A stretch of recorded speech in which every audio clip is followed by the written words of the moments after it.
So hello guys, welcome back to study for सब channel. दोस्तों, आज की इस वीडियो में हम पढ़ने वाले हैं अपने डिजिटल इमेज प्रोसेसिंग की यूनिट 3 को। अगर आपने लास्ट यूनिट फर्स्ट की वीडियोस को नहीं देखा है तो लिंक डिस्क्रिप्शन बॉक्स में वहाँ से जाकर देख सकते हैं। शुरू करते हैं। हमारी यूनिट 3 का नाम है इमेज रिस्टोरेशन। ठीक है, तो इमेज रिस्टोरेशन के बारे में इस यूनिट में हम विस्तार से पढ़ने वाले हैं। तो सबसे पहले समझते हैं कि इमेज रिस्टोरेशन क्या होता है। वीडियो को शुरू करने से पहले यार मैं आप सब लोगों से हाथ जोड़कर रिक्वेस्ट करूँगा कि प्लीज़ आप मेरे चैनल को सब्सक्राइब करें, क्योंकि सब्सक्राइबर्स बहुत ज़रूरी हैं और मुझे आप लोगों की हेल्प की बहुत ज़्यादा ज़रूरत है। शुरू करते हैं। तो इमेज रिस्टोरेशन क्या होता है? इमेज रिस्टोरेशन एक ऐसा प्रोसेस है जिससे हम एक ओरिजिनल इमेज को रिकवर करते हैं एक डिग्रेडेड इमेज से।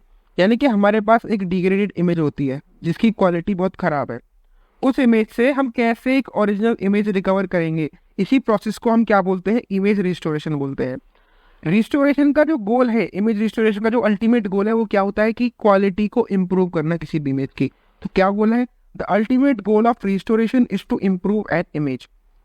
तो डिग्रेडेशन किस वजह से हो सकती है, यानी कि कोई भी इमेज जो है वो खराब किस वजह से हो सकती है? उसके कई सारे फैक्टर्स हो सकते हैं। या तो वो उसके अंदर कोई नॉइस आ जाए, यानी कि कुछ खराबी आ जाए, नॉइस आ जाए, उसकी वजह से खराब हो सकती है। या वो ब्लर हो, या उसके अंदर फोकस ना हो, डिफोकस्ड इमेज हो हमारे पास, या पिलर्ड इमेज हो, या नॉइजी इमेज हो। नॉइजी मतलब उसके अंदर कोई दिक्कत है। ठीक है, इस तरीके से हम समझ सकते हैं। ठीक, अगला है हमारे पास कौन कौन सी टेक्निक्स हम यूज करते हैं इमेज रिस्टोरेशन में।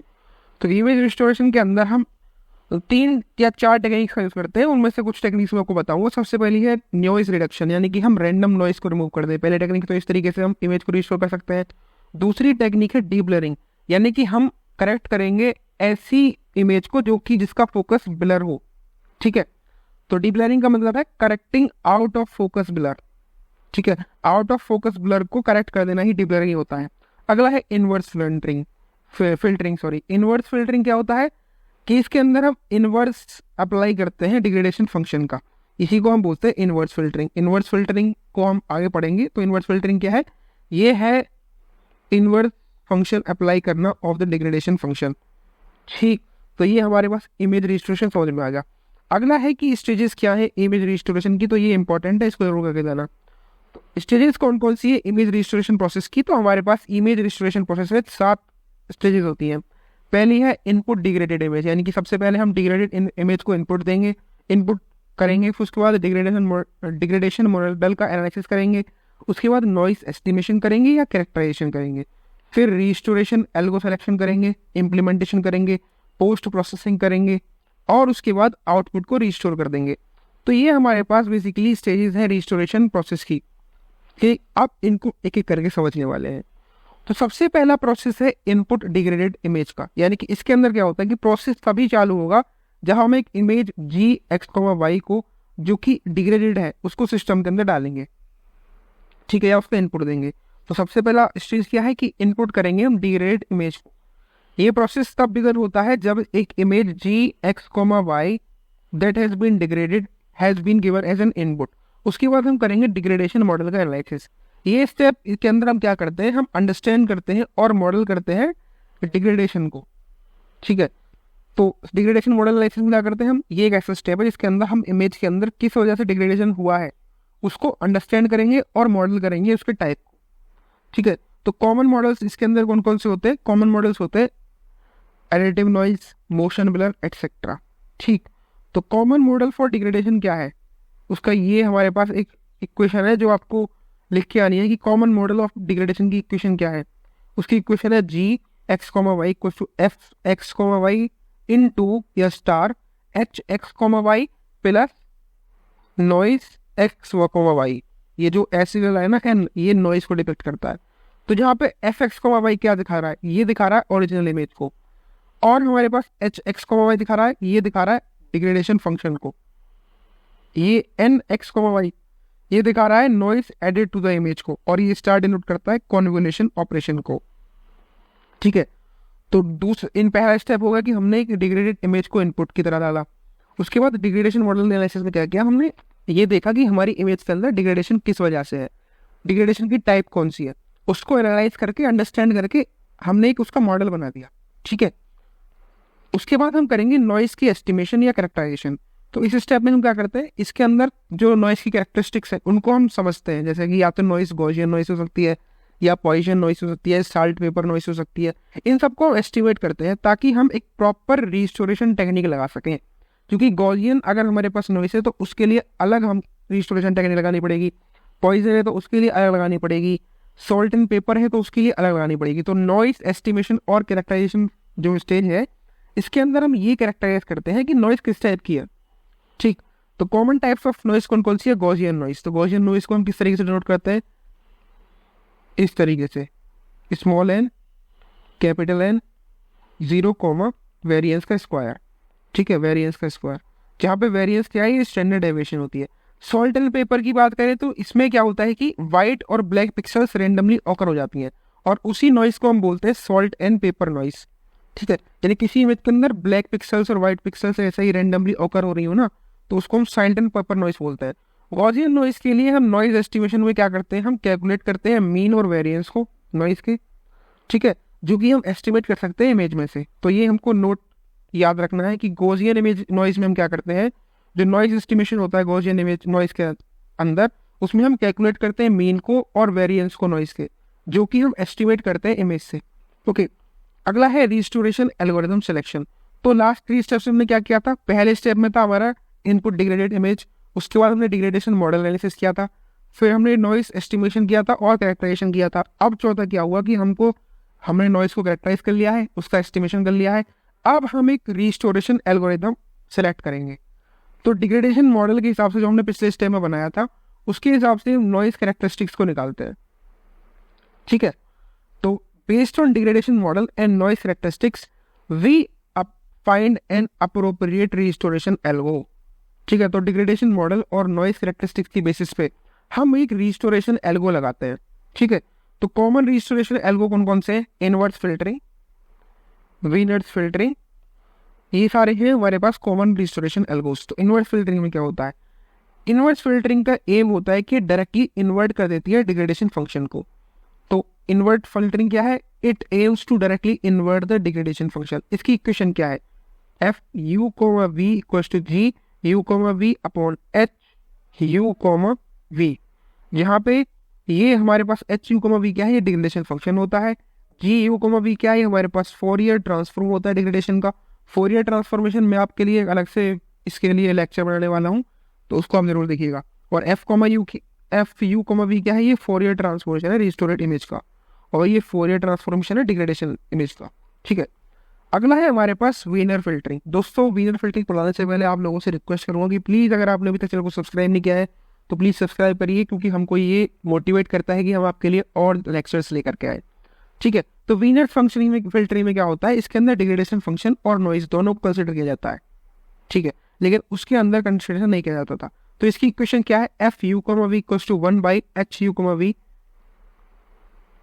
एच यू कोमा वी का डिटरमिनेंट का स्क्वायर, और नीचे हम लिखेंगे एच यू कोमा वी का डिटरमिनेंट का square plus S N U comma V S F U comma V into G U comma V. तो ये इक्वेशंस आपको याद करनी पड़ेंगी यार, क्योंकि यही इक्वेशंस को यूज़ करके आप न्यूमेरिकल्स को सॉल्व करेंगे जो इस यूनिट से आ जाते हैं। ठीक है, जहाँ पे ये जो है हमको पता है एच यू कोमा वी क्या है, ये तो मैंने आपको यहाँ पे बता दिया कि एच यू कोमा वी क्या है, ये डिग्रेडेशन फंक्शन है।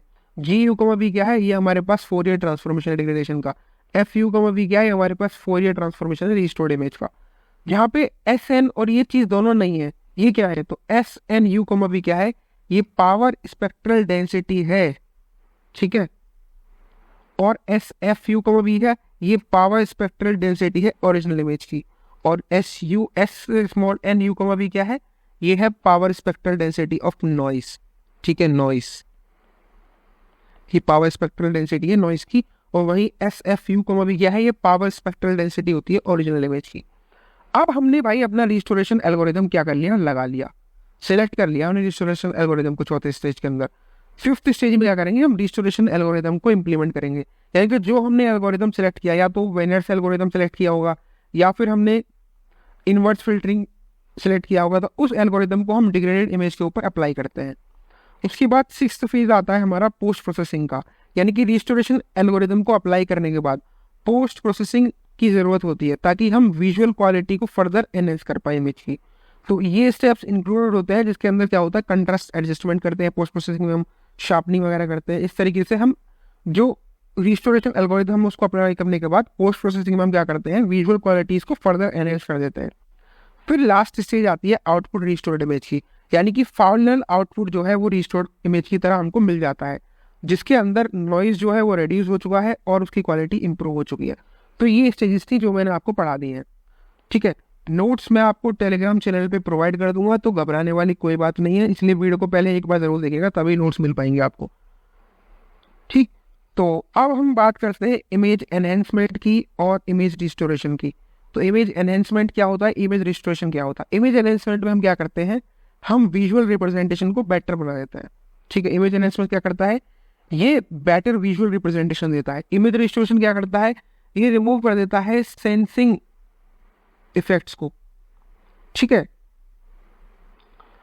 इमेज एनहेंसमेंट के लिए हमको कोई किसी भी मॉडल की रिक्वायरमेंट नहीं होती है, लेकिन इमेज रिस्टोरेशन के लिए हमारे पास मॉडल्स होना जरूरी है, जैसे कि इमेज इनवर्स फिल्टरिंग वगैरह, ये सारे गॉसियन मॉडल, पॉइसन मॉडल, ये सारी चीज़ें।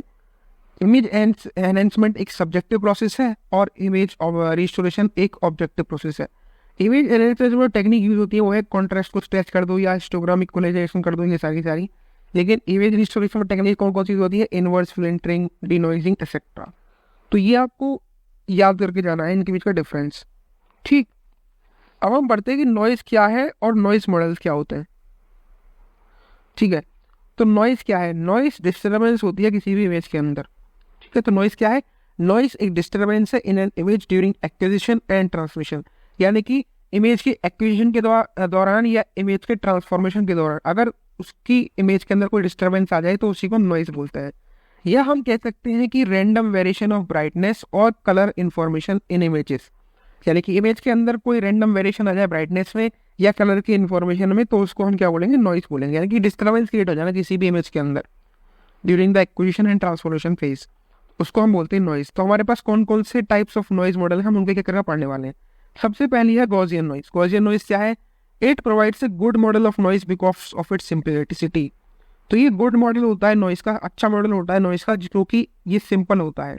इसको हम तब यूज़ करते हैं जब हमारे पास सारे के सारे जो नॉइज मॉडल्स हैं वो फेल हो चुके हैं। ये जो नॉइज मॉडल है ये हमेशा किस तरीके से गॉसियन नॉइज किस कहाँ से कॉज होती है, इसकी कॉज क्यों होती है, तो ये जो नॉइज है it is often caused by electronic circuit noise, sensor noise and thermal noise.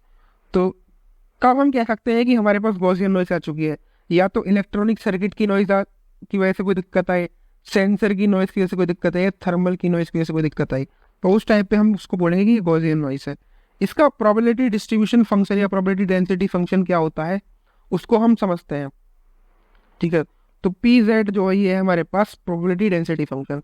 जब हम गॉसियन नॉइज को दिखा रहे हैं, उसकी प्रोबेबिलिटी डेंसिटी फंक्शन को दिखा रहे हैं, तो हमारे पास ये फॉर्मूला होता है उसको डिपिक्ट करने का, P Z equal to 1/√2 variance E minus Z minus U का स्क्वायर स्लैश जेड वेरियंस का स्क्वायर, जहाँ पे जेड रिप्रेजेंट करता है ग्रे लेवल को, ये जो हमारे पास ये है ये रिप्रेजेंट करती है स्टैंडर्ड डेविएशन को, और यू का मतलब है मीन।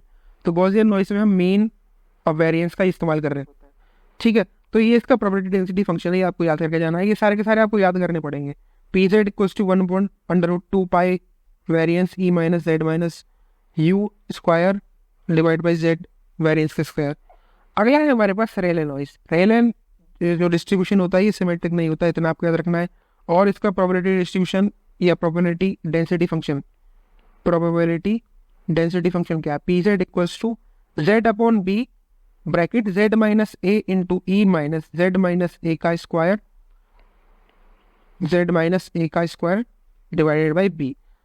कब, जब हमारे पास ग्रे लेवल जो है वो ज़्यादा होगा ए से, ठीक है, ग्रेटर देन इक्वल टू, तब तो हम ये वाला फॉर्मूला लगाएंगे। लेकिन अगर हमारा ग्रे लेवल लेस देन ए है तो हमारे पास 0 आ जाएगा नॉइस में। ठीक है, अगला है हमारे पास गामा नॉइस यानी कि एरलैंग नॉइस। तो इसका हम अगर प्रोबेबिलिटी डेंसिटी फंक्शन निकालेंगे तो हमारे पास दो केसेस बनते हैं। जब हमारा z होता है ग्रेटर देन इक्वल्स टू 0 तो हम ये वाला फॉर्मूला लगाते हैं, a की power b a to the power b z b minus 1 e minus a z divide by bracket b minus 1 ठीक, ये वाला हम फॉर्मूला हम लगाते हैं। लेकिन अगर z हमारा लेस देन 0 है तो हम 0 इसको डिक्लेयर कर देते हैं गामा नॉइज के अंदर। गामा नॉइज डिस्ट्रीब्यूशन जो है वो 0 से स्टार्ट होता है। मीन और वेरिएंस जो इस डिस्ट्रीब्यूशन को कैसे कैलकुलेट करते हैं, मीन हम कैलकुलेट करते हैं u equals to b by a, और वेरिएंस कैलकुलेट करते हैं variance square upon b by a का स्क्वायर। और इस तरीके से हम मीन और वेरिएंस को कैलकुलेट करते हैं। ये आपको जब आप इनके न्यूमेरिकल सॉल्व करेंगे तो ये फॉर्मूलेज आपके काम आने वाले हैं। चौथा टाइप का नॉइज है हमारे पास एक्सपोनेंशियल नॉइज। एक्सपोनेंशियल डिस्ट्रीब्यूशन जो होता है उसके अंदर एक्सपोनेंशियल शेप होती है। इसका प्रोबेबिलिटी डेंसिटी फंक्शन कैसे निकालते हैं हम, जब हमारा z की जो वैल्यू है वो लेस देन 0 है तो हम 0 डिक्लेयर कर देते हैं उसको। लेकिन अगर z की वैल्यू लेस देन और ग्रेटर देन और इक्वल टू 0 है तो हम ए ई माइनस ए जेड, ए ई की पावर माइनस ए जेड को इसको लेते हैं। जहाँ पे मीन और वेरियंस कैसे निकालते हैं, मीन निकालते हैं हम u इक्वल्स टू 1 बाई ए से, और वेरियंस निकालते हैं हम 1 अपॉन ए स्क्वायर से। ठीक है, अगला है सॉल्ट एंड पेपर नॉइस, इसको हम इम्पल्सिव नॉइस बोलते हैं। इसको हम इस तरीके से डिनोट करते हैं इसके प्रोबेबिलिटी डेंसिटी फंक्शन को। ये सब आपको याद करने जाने पड़ेंगे। ठीक है, जब हमारा z a के बराबर होगा तो p a हो जाएगा, जब हमारा z b के बराबर होगा तो p p हो जाएगा, और अगर दोनों ही से बराबर नहीं है तो 0 डिक्लेयर कर देंगे। एक होती है यूनिफॉर्म नॉइस। यूनिफॉर्म नॉइस मतलब, तो नॉइस इसके अंदर यूनिफॉर्म होती है एक certain band of grey level पे। ठीक है, certain band of grey level पे इसके अंदर यूनिफॉर्म नॉइस होती है। तो इसको हम कैसे निकालते हैं, जब हमारा जो ग्रे लेवल है वो या तो बड़ा है और इक्वल है ए के, और छोटा है बी से। ठीक है, तो हम इसको कैसे कैलकुलेट करेंगे, 1 अपॉन बी माइनस ए। ठीक है, जहाँ पे अगर हम इसका मीन निकालना चाहते हैं तो इस फॉर्मूले से निकालेंगे, mean equals to A plus B by 2, और वेरिएंस निकालेंगे बी माइनस ए का स्क्वायर अपॉन जेड। ठीक है, तो इस तरीके से हम निकालते हैं। अब हम समझते हैं ऑर्डर स्टैटिस्टिक फिल्टरिंग क्या होती है। तो ऑर्डर स्टैटिस्टिक फिल्टरिंग क्या है, ये class of non linear filters है जो कि हम यूज करते हैं इमेज प्रोसेसिंग में। ठीक है, तो ऑर्डर स्टैटिस्टिक फिल्टरिंग क्या है, it is a class of non linear filters जिनका हम यूज करते हैं इमेज प्रोसेसिंग में। ये ऑपरेट करता है based on the ordering of pixel values with in a specified neighbourhood. तो इसमें क्या होता है कि भैया जो ये ऑपरेट किसके ऊपर करता है, it operate on the basis of ordering of pixel values with in a specified neighbourhood. यानी कि स्पेसिफाइड नेबरहुड में किस ऑर्डर में पिक्सल वैल्यूज रखी हुई है उसके बेसिस पे ये ऑपरेट करता है ऑर्डर स्टैटिस्टिक फिल्टरिंग। तो ये क्या है, ये class of non linear filters है जिसका हम यूज करते हैं इमेज प्रोसेसिंग में। ये पार्टिकुलरली यूजफुल होते हैं जब हमको नॉइज रिमूव करनी होती है, वाइल और इंपॉर्टेंट फीचर्स जैसे कि एजेस हो गई, इनको भी प्रिजर्व करना होता है इमेज के अंदर। ठीक है, तो different types of order statistic filtering कौन कौन सी है उनके बारे में पढ़ते हैं।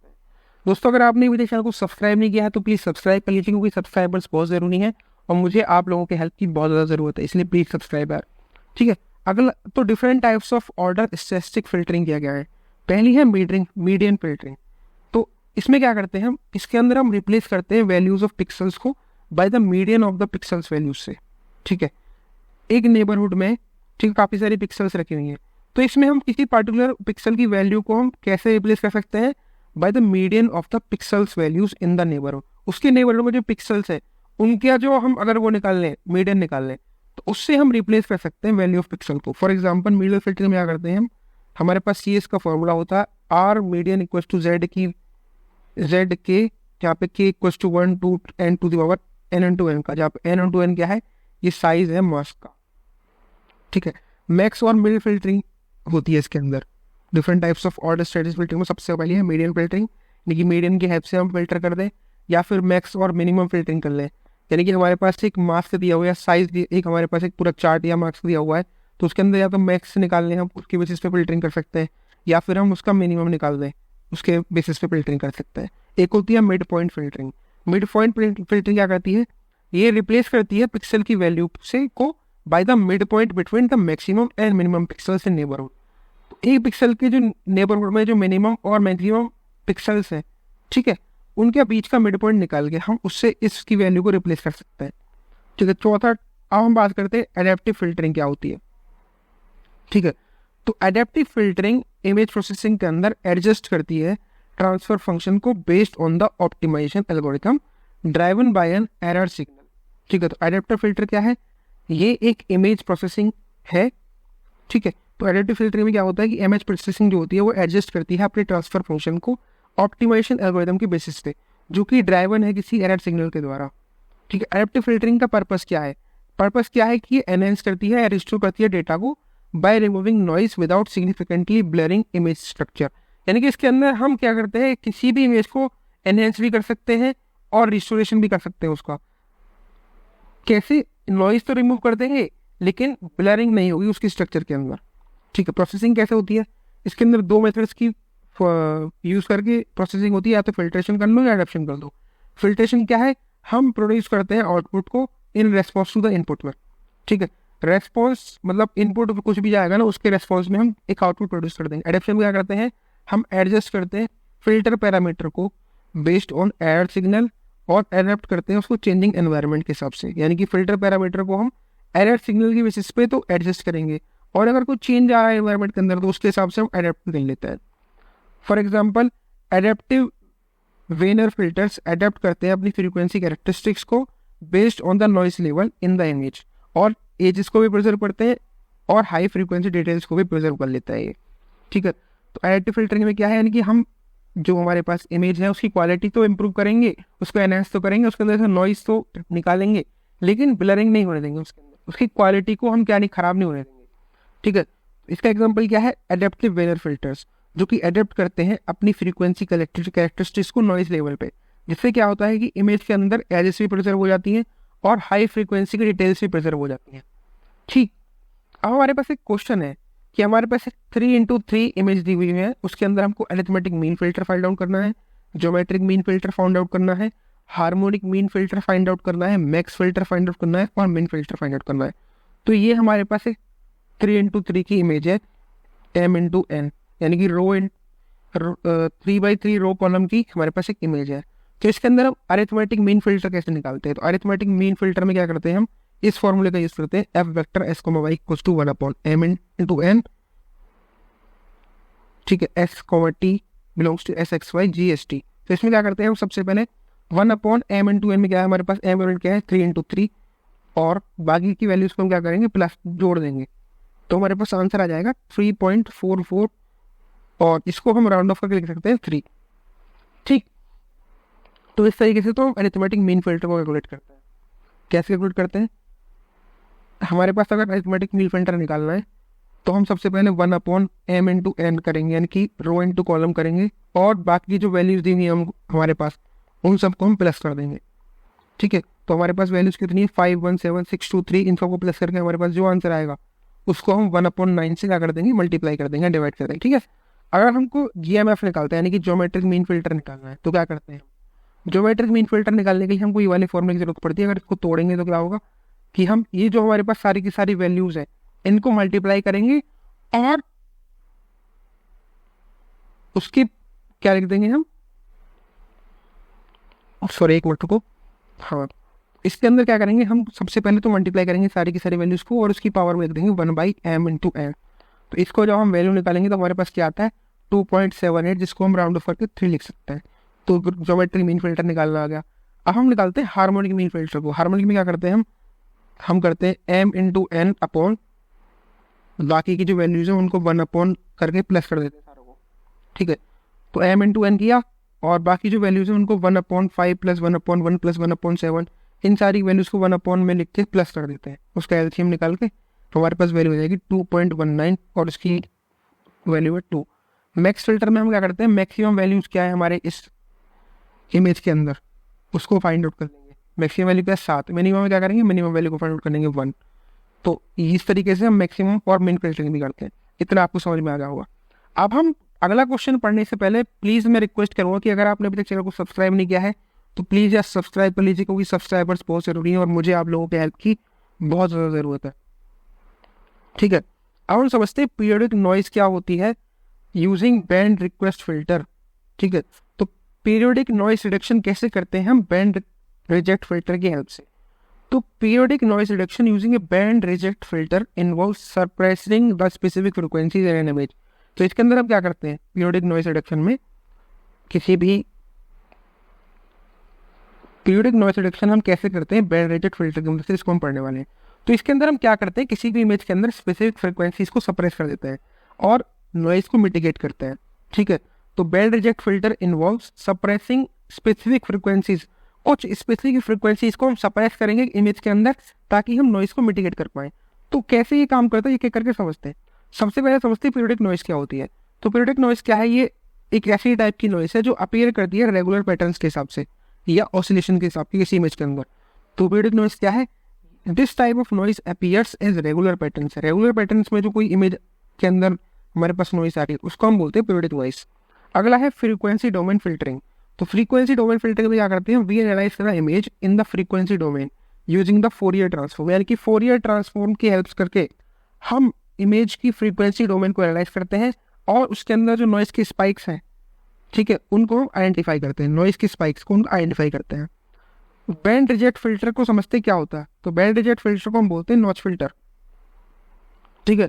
तो एक बैंड रिजेक्ट फिल्टर क्या होता है, ये एटीन्यूएट कर देता है फ्रीक्वेंसीज को किसी एक स्पेसिफाइड रेंज में, ठीक है, और बाकी सारी फ्रीक्वेंसीज को अलाउ करता है पास करने के लिए, ठीक है। बैंड रिजेक्ट फिल्टर क्या करते हैं, हमारे पास एक हम रेंज ले लेते हैं कि इस रेंज की जो फ्रीक्वेंसीज हैं उनको हम क्या करेंगे, एटीन्यूएट कर देंगे और बाकी सारी फ्रीक्वेंसी जो है वो पास हो जाएंगी, इसके अंदर ही होता है, ठीक है।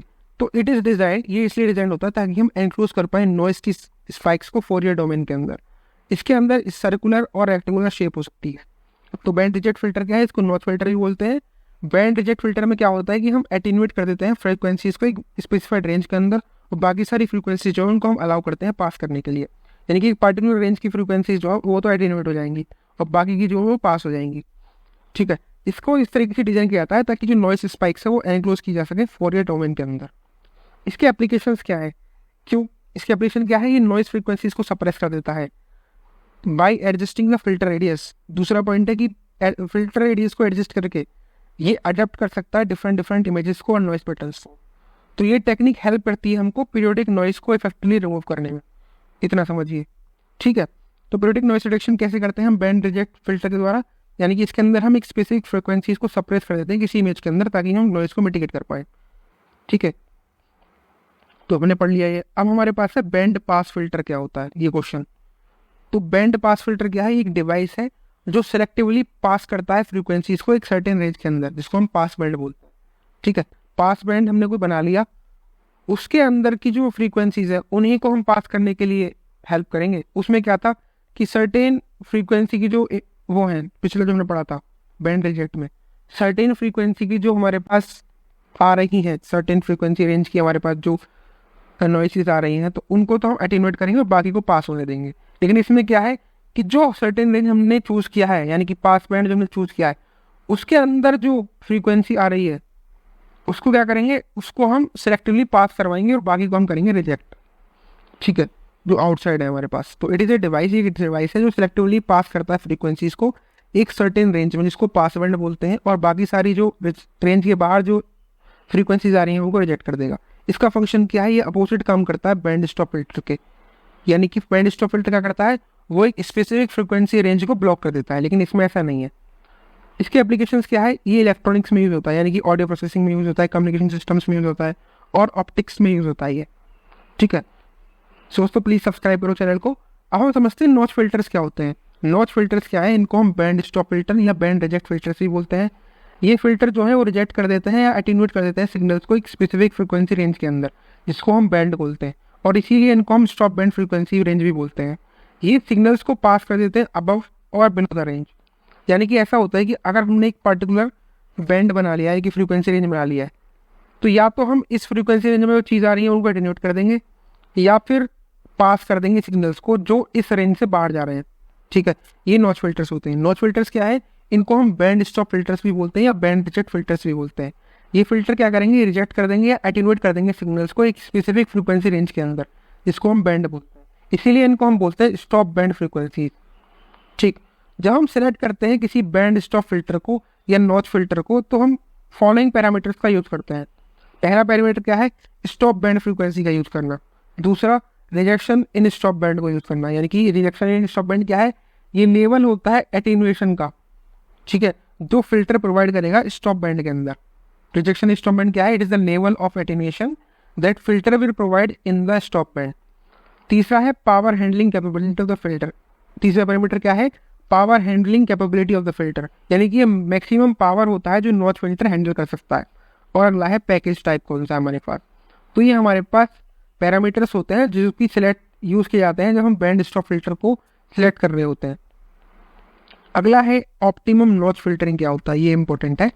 तो ऑप्टिमम नॉच फिल्टरिंग के बारे में समझते हैं हम। टू एड्रेस कॉम्प्लेक्स इंटरफेसेस को एड्रेस करने के लिए हम ऑप्टिमम फिल्टर का यूज़ करते हैं, जो मिनिमाइज करता है लोकल वेरिएंस को और रिस्टोर्ड एस्टिमेट के। ठीक है, फॉर एड्रेसिंग कॉम्प्लेक्स इंटरफेसेस, यानी कि कॉम्प्लेक्स इंटरफेसेस को एड्रेस करने के लिए हम ऑप्टिमल फिल्टर का यूज़ करते हैं, जो लेक्सिकल वेरिएंस जो है किसी रिस्टोर्ड एस्टिमेट का उसको मिनिमाइज कर देता है। इसका पहला स्टेप क्या होता है, फर्स्ट स्टेप क्या होता है इसका, कि ये एक्सट्रैक्ट करता है प्रिंसिपल फ्रीक्वेंसी कंपोनेंट्स को किसी भी इंटरफेस पैटर्न के अंदर से।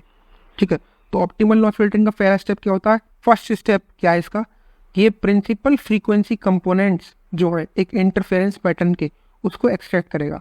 इसको हम कैसे फुलफिल कर सकते हैं, इसको हम फुलफिल कर सकते हैं by placing A notch pass filter, यानी कि नॉच पास फिल्टर का यूज़ करके हम ऑप्टिमम नॉच फिल्टरिंग का यूज़ को एड्रेस करते हैं। ठीक है, इसका फॉर्मूला क्या है, तो इसका फॉर्मूला क्या है कि हम प्लेस करते हैं H N P U comma V को एक लोकेशन पे हर एक स्पाइक में। तो इसका फॉर्मूला क्या है, N U comma V equals to H N P U comma V into G U comma V. तो जी यू कॉमा वी क्या है, ये 2D फोरियर ट्रांसफॉर्मेशन को डिनोट करता है, एच एन पी डिनोट करता है सुपर इम्पोज रेस्पॉन्स को हर एक नेसेसिटी नॉच पास फिल्टर के अंदर। ठीक है, एच एन पी क्या है, ये सुपर इम्पोज रेस्पॉन्स है all necessary notch pass filters का, और एन यू कॉमा वी हमको पता ही है क्या होता है। ठीक है, सो थैंक यू गाइस, इसी के साथ आपकी ये यूनिट जो है वो कंप्लीट होती है। अगर आपको नोट्स चाहिए तो कमेंट बॉक्स में लिख दीजिए कि जी हमको नोट्स चाहिए, मैं आपको टेलीग्राम चैनल पर डलवा दूंगा। लेकिन अगर आप 100 लाइक्स कंप्लीट कर देते हो तभी, तो एम करता हूँ 100 लाइक्स इस वीडियो के ऊपर, इसलिए प्लीज़ वीडियो को लाइक करें, चैनल को सब्सक्राइब करें और बेल आइकन दबाना ना भूलें। Thank you for watching the video. Next unit की वीडियो आपको जल्दी आने वाली है, इसलिए प्लीज़ चैनल को सब्सक्राइब करके बेल आइकन को दबा दीजिएगा। हर हर Mahadev, best of luck for the exam.